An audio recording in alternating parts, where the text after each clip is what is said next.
Hey guys, what's up out there? It's time for another episode of From the Crow's Mouth. I'm your host, as usual, Mitch Cumming, lead singer, songwriter, guitar player, etc. for the band Stone Cold Crows. And today I'm pretty excited because this week we're going to be releasing a bunch of new stuff.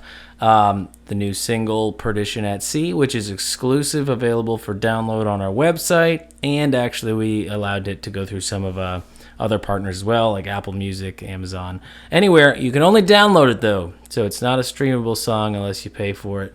And I'll talk a little bit about that reasoning in this episode. But we also got some new merch designs coming out, and our online store is going to be changing a bit. We're going to be bringing in some new items, getting rid of some old ones. There's been some policy changes and shipment cost changes for some of the items, so we're just changing things up because we want to make it more affordable for our fans to get their hands on our stuff until we can actually sell it to them in person going live. And I can't tell you when that's going to be yet because we're still working on that. But this episode, we're just going to be talking about what's going on. We got a lot of new stuff in the works, so let's talk about it because it is an exciting time. And of course, what else is new? Well, it's March now, so if you've been following the drink part of the podcast, you'll know that new month means new drinks, new spirits. So today, I'm going to show you how to make one of these. It's called a shark bite. Perdition at Sea, shark bite. I figured, yeah, that's close enough. So we're going to be making rum drinks all month, and I believe that would be 5 episodes. So get ready. If you're not on vacation yet, you will find one in a glass. So I'm going to show you how to make this, and then let's talk about some of the new stuff that we got going on. Cheers.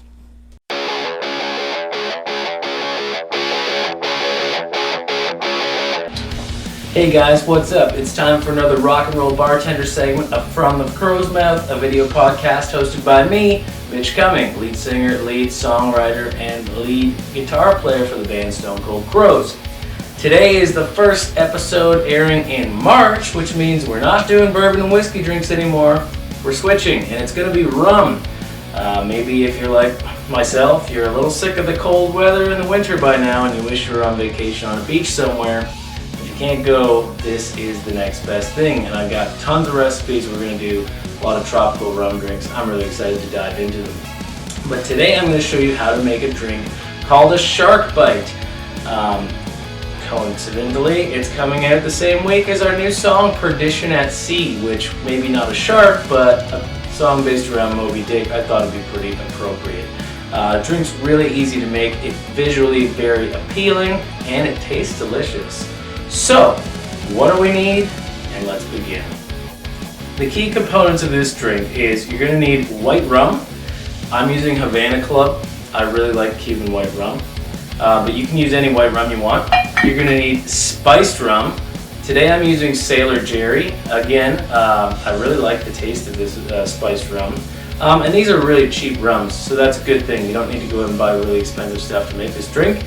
You can use any type you want, but I just suggest that the lighter in color for this drink, the better, because the visual aspect will be lost if you use darker rum. You're going to want to use blue curacao. This is where the drink will get its color from. And you're going to use sweet and sour mix, or in this case I'm using store-bought Margarita mix as the base. And for the most visually fun part of the drink, you're going to need to use some Grenadine.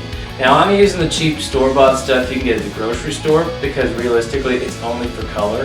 The flavor is just kind of sugary. But if you're using real Grenadine, which is made with pomegranate, you can do that too. Just know that Grenadine in this drink is a heavy liquid, and we're going to use it for that layering effect that you'd see probably common in a tequila sunrise, or maybe you had a Shirley Temple when you were a kid. That stuff, it sinks right to the bottom, and in this drink we're going to use that effect to create some blood in the water, hence the name of the drink, the shark bite. So, what do we need otherwise? You just need a shaker, you need a rocks glass, filled as much as you can with ice, and I suggest using either crushed ice or ice cubes. You want to create a little path for the grenadine to have to float down through. So, without further ado, make sure your shaker's filled with ice, and you're going to want to use 1.5 ounces of Marg mix, or sweet and sour mix. we go. You're going to want to use, and I use equal parts for this. I've seen recipes where they only use half an ounce of curacao, but I'm going to use 3/4 because the blue color is what you really want to make this drink look great, and so a little bit of extra blue goes a long way actually. So we got 3/4 of an ounce of that, 3/4 of an ounce of white rum, and 3/4 of an ounce of spiced rum. That smells great. Okay, and that is that. We're gonna shake all this. So, I shake it here. Make sure the cap is on. I don't know if you watched last week, but I had a little issue with that. Just shake it up. Blend those ingredients nicely.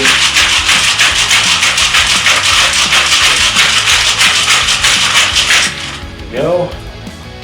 We're going to strain it into our rock spots. Now you can see that is a bright, bright blue color, which is what you want. Looks pretty enough as it is, but the key component that makes it a shark bite, of course, is that there needs to be some blood in there. So we're going to use the Grenadine. Now I suggest you use a pipette or get yourself one of these bar pourers because you really don't want to put a lot in there, just enough to create some visual effect. So what you're going to do is gently just pour a little bit over the ice, and you can see it immediately sinks to the bottom. But if you use the heavier stuff where you really pack that glass full of ice, you'll be able to see the Grenadine sitting on the top just like a bit of blood, and as it sinks to the ground, it looks really cool. Serve it at parties or just for yourself, it still tastes great. So there you have it, folks, the shark bite. Cheers, and I will see you on the music part of the podcast.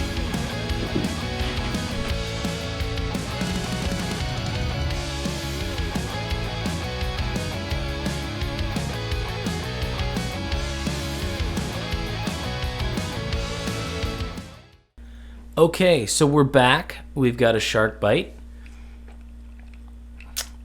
Oh man, I don't know about you, but I really like a good rum drink. I'm not even a big fan of sweet kind of tasting stuff, but rum made with sugar cane, sign this guy up. And like, look at that little visual effect. How cool is that?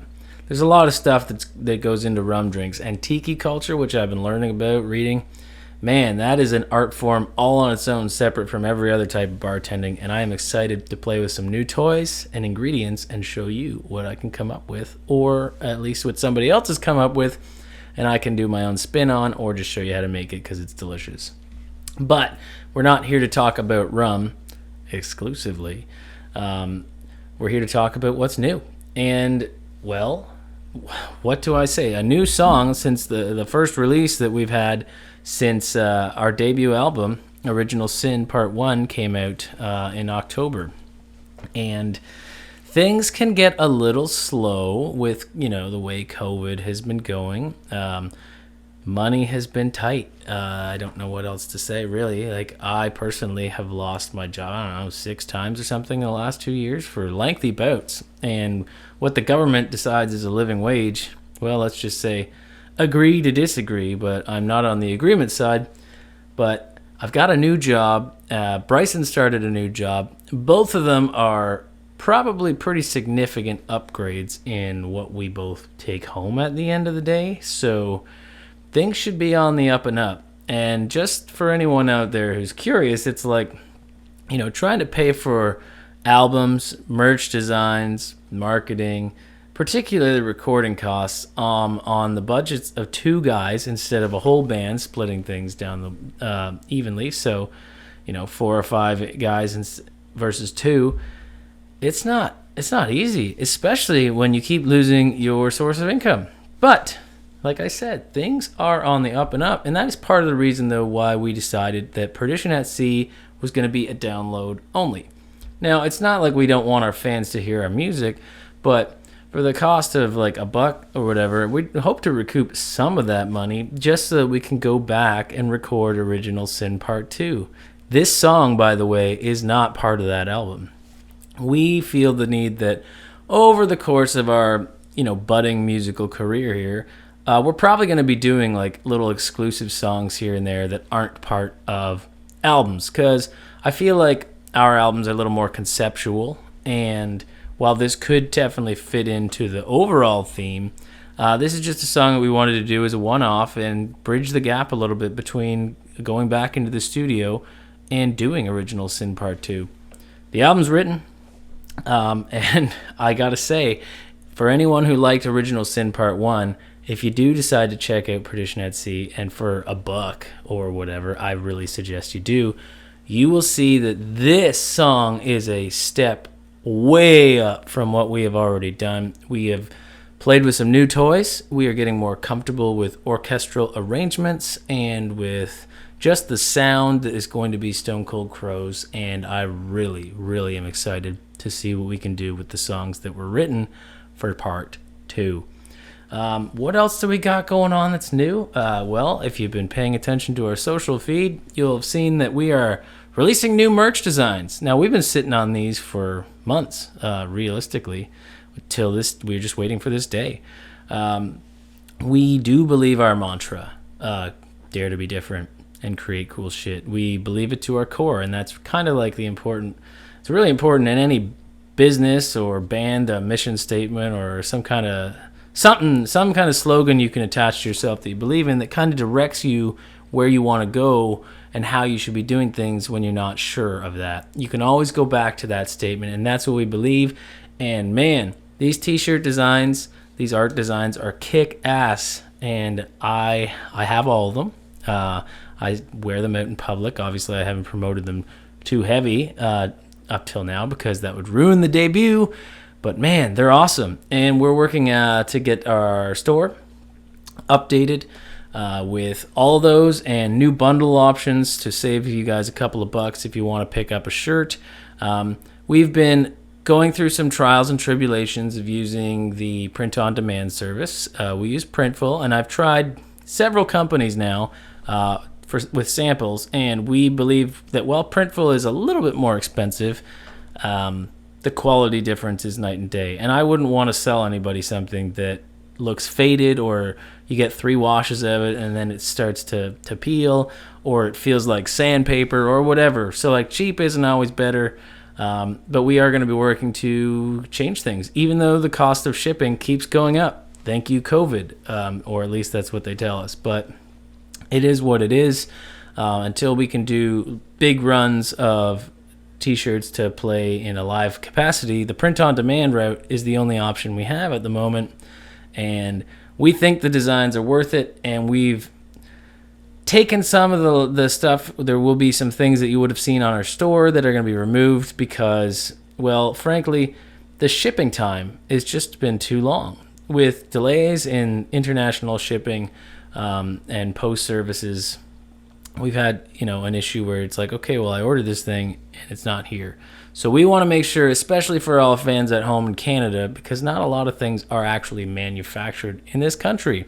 We want to make sure that anything you order from us can be made and shipped and get to you as soon as possible. So we are changing a few things around and removing a few items. So rest easy. If you want a t-shirt, you can get one, and it will be sent to you pronto, and they are fantastic. What else is new? Of course, like I said, both Bryson and I have got new jobs, and for me personally, it's taking up a lot of my time, and I'm getting back into the swing of being, used to being up till 4 a.m. Not something that happens during lockdowns. Sleep schedule adjusting, all that kind of stuff. Working definitely full time and even more, but part of that, it's a good thing. We're both like diving right in because we need to refill that wallet, because when we book another session with Adam, we hope it's going to be a lengthy one. And as usual, my GoPro cuts out. I'm going to have to get a new camera or something. But we know it's going to be a lengthy session, probably. We've got at least eight songs, probably another hour of music with, the little interlude sections and that, ready for you guys to check out. And I mean, who knows? When that bolt of lightning strikes, I usually go on a tear and write a lot of new music. So I have a few things in the back pocket as well. Who knows which ones will show up on the album? But we are working towards that, and we are starting to plan out, okay, the world is opening up. Mask mandates where we live are supposed to be ending pretty soon. I just saw on the news this morning that other provinces in the country have dropped them. So get ready to see more of this beautiful face because we are ready to hit the ground running. We'll get a band together, and believe me, when we need to find people to fill this band out, we will be promoting that. So if you're a guitar player or a bass player particularly, if you don't got anything else going on and you're interested, well, just keep that in mind, because at some point SCC needs to hit a stage somewhere. I don't really want to spend too much time this episode, guys. I'm more excited for you to listen to the song, check out the merch, use your eyes, use your ears, everything like that, and make your judgment rather than listen to me ramble about it. But I'm also really excited. Again, the cocktail thing has really been great. And actually, this little part of the podcast is what landed me my new job in a way. And, well, let's just say it's been a nice upgrade. So with that, I'll just say cheers. Remember, dare to be different, create cool shit. And we will talk about Perdition at Sea, and I'll go through the writing process and the influence and all that on next week's episode after you've had a chance to listen to it. So cheers till then, guys, and we will see you next week on the podcast.